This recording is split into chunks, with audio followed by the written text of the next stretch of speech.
a menor taxa de desemprego em 10 anos. Um mercado de trabalho que se recupera da pandemia, mas ainda enfrenta desafios. Desafios ligados ao desempenho da economia ao longo de 2024. Eu sou o Antônio Mami e esse aqui é o Durma Com Essa, o podcast de notícias do Nexo.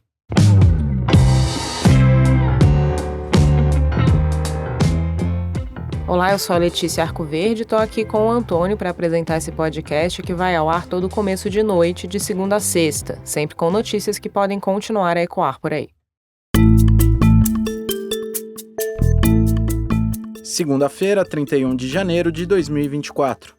Dia em que o Instituto Brasileiro de Geografia e Estatística, IBGE, divulgou os dados de desemprego no trimestre encerrado em dezembro e consolidou o resultado anual sobre o mercado de trabalho no ano que passou. O ano de 2023 ele é considerado como um ano bastante positivo para o mercado de trabalho, na medida em que houve, ao longo dos trimestres, uma queda importante dos dados de desocupação, melhoria no emprego. E para o dado global de 2023, a taxa de desocupação ficou estimada em 7,8%, que inclusive é a menor taxa anual desde o ano de 2014. Essa que você ouviu é a Adriana Berengui, coordenadora de pesquisas por amostra de domicílios do IBGE. As pesquisas que coletam os dados sobre o mercado de trabalho no Brasil. Segundo os critérios do Instituto, uma pessoa desempregada é aquela com mais de 14 anos que está sem um lugar para trabalhar, que está procurando emprego e que tem disponibilidade para assumir um posto de trabalho. O Brasil fechou 2023 com 8 milhões e 500 mil pessoas nessa condição, que correspondem a 7,8% da força de trabalho do país, ou seja, de todas as pessoas que podem trabalhar. Essa porcentagem foi a taxa de desemprego brasileira em 2023. Os dados confirmam a recuperação do mercado de trabalho após o pico do impacto da pandemia de Covid-19 em 2020. Eles também acompanham a trajetória da queda do desemprego que vem acontecendo no país desde o segundo semestre de 2021. Outro dado positivo foi o número de trabalhadores ocupados em 2023, que ultrapassou os 100 milhões pela primeira vez desde o início da série histórica do IBGE, que começou em 2012. O número de empregados registrados também cresceu, atingindo um nível recorde. E a taxa de informalidade de trabalhadores sem carteira assinada recuou um pouquinho com relação a 2022. Quase todos os setores da economia ofereceram mais vagas na comparação com 2022, com destaque para áreas como tecnologia da informação, telecomunicações, serviços administrativos e setor financeiro. A exceção foi o agronegócio, que acabou tendo uma participação menor na força de trabalho com relação ao ano anterior.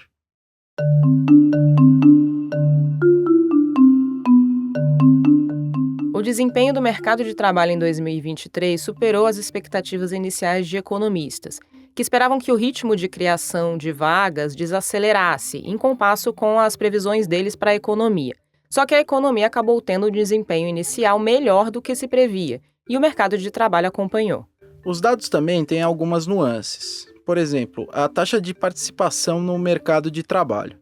Pela definição do IBGE, a taxa de participação é a porcentagem de pessoas acima de 14 anos que estão na força de trabalho, ou seja, as pessoas que estão empregadas em algum lugar ou procurando emprego.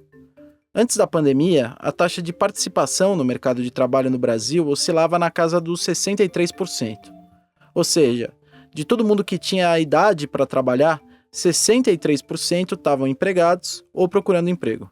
A crise sanitária fez com que muita gente perdesse o emprego e não procurasse novas oportunidades, por medo de contágio pelo vírus ou por falta de vagas nas cidades onde moravam. A taxa de participação teve uma queda forte e o Brasil não recuperou o nível de antes da pandemia. Existem diferentes motivos para isso, desde a saída de pessoas mais velhas do mercado até o aumento de benefícios sociais que, em alguns casos, permitem aos mais jovens se dedicar exclusivamente aos estudos. E esse fenômeno de menor taxa de participação tem influência sobre a taxa de desemprego.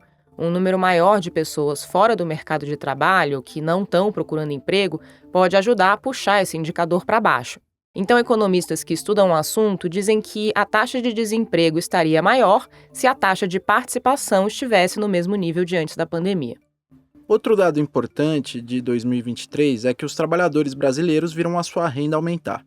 No fim do ano, o rendimento médio do trabalhador foi de R$ 2.979, um aumento de R$ 199 em relação ao ano anterior, descontada a inflação. Isso se deve a diferentes fatores. Um deles é o aumento de pessoas empregadas no setor formal, com carteira assinada. Outro é o aumento real do salário mínimo, acima da inflação, uma política que foi retomada no governo do presidente Luiz Inácio Lula da Silva e fez com que esse valor passasse de R$ 1.212 no final de 2022 para R$ 1.320 no final de 2023. Esse aumento da renda média tende a ser mantido em 2024, isso porque o salário mínimo foi reajustado para R$ 1.412.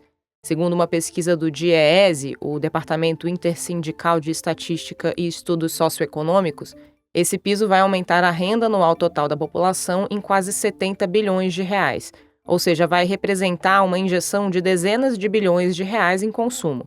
Alguns economistas temem que isso possa pressionar a inflação se esse aumento de salários não vier acompanhado de ganhos de produtividade na economia. O mercado de trabalho costuma acompanhar os movimentos da atividade econômica. Uma economia mais aquecida faz com que empresas contratem mais. Uma economia menos aquecida tende a gerar mais demissões e fechamento de vagas de trabalho. Para 2024, a expectativa entre economistas, governo e agentes do mercado financeiro é que a economia brasileira continue crescendo, mas a um ritmo mais baixo do que o esperado para 2023. Essa projeção de desaceleração se baseia em algumas razões, como o efeito defasado dos juros altos e a tendência de uma retração do agronegócio que vem registrando resultados fortes. Com isso, a expectativa é que o mercado de trabalho também perca fôlego, acompanhando esse movimento da economia como um todo. A projeção para o desemprego é que ele se mantenha estável em 2024, podendo variar um pouco para cima ou para baixo ao longo do ano. Só que, como a gente já disse, os economistas erraram as suas previsões para 2023. Isso porque a economia não é uma ciência exata e está sujeita a imprevistos. É o caso, por exemplo, de condições climáticas, que podem ser favoráveis e gerar super safras, como aconteceu no primeiro trimestre de 2023, ou desfavoráveis e prejudicar a produção agrícola. Por sua vez, eventos externos, como guerras, podem aumentar a demanda por determinados produtos ou impactar o preço de commodities como o petróleo. Outro fator importante é que o Brasil viveu uma troca de governo de 2022 para 2023. Saiu Jair Bolsonaro, entrou Lula. Alguns economistas e agentes de mercado assumiram que a política econômica do novo presidente corria risco de dar errado e foram conservadores nas suas projeções. Essas projeções acabaram se atualizando periodicamente ao longo de 2023, à medida em que as agendas fiscal e tributária do governo avançaram no Congresso. Os economistas, portanto, agora têm uma ideia melhor do que esperar do Lula e da sua equipe econômica.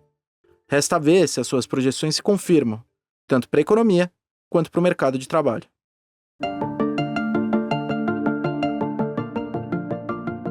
Organizações da sociedade civil, grupos de pesquisa e comunidades tradicionais afetadas pela geração de energia eólica e solar no Nordeste lançaram nesta quarta-feira um documento com recomendações para reduzir os impactos negativos do setor no Brasil. A Mariana Vick escreveu sobre a publicação na Ponto Futuro, editoria do Nexo, que tem o clima e a gestão pública entre os temas de cobertura. A publicação lançada nesta quarta propõe diferentes mecanismos de proteção contra os impactos de empreendimentos de energia renovável no país. Mais de 100 recomendações listadas no texto buscam corrigir danos de projetos que já existem e prevenir novos prejuízos. As ideias partiram das próprias comunidades afetadas, como indígenas, quilombolas e camponeses, que elaboraram o documento por mais de um ano em parceria com grupos de pesquisa e organizações da sociedade civil. As propostas buscam ajudar o país a enfrentar as contradições da implantação de usinas eólicas e solares em áreas como o Nordeste, que tem recebido vários desses empreendimentos nos últimos anos. Apesar de essas construções promoverem a geração de energia limpa, elas têm registrado danos na biodiversidade e nos modos de vida tradicionais em partes do Brasil. A publicação dessa quarta diz que o Brasil tem condições de dar uma imensa contribuição para a descarbonização mundial, mas isso não pode ser feito às custas de povos e de populações historicamente exploradas, marginalizadas e vulnerabilizadas.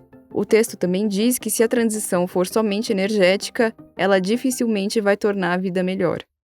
O texto da Mariana você lê no nexojornal.com.br/.futuro. Da queda no desemprego em 2023 às recomendações para o setor de energias renováveis, durma com essa.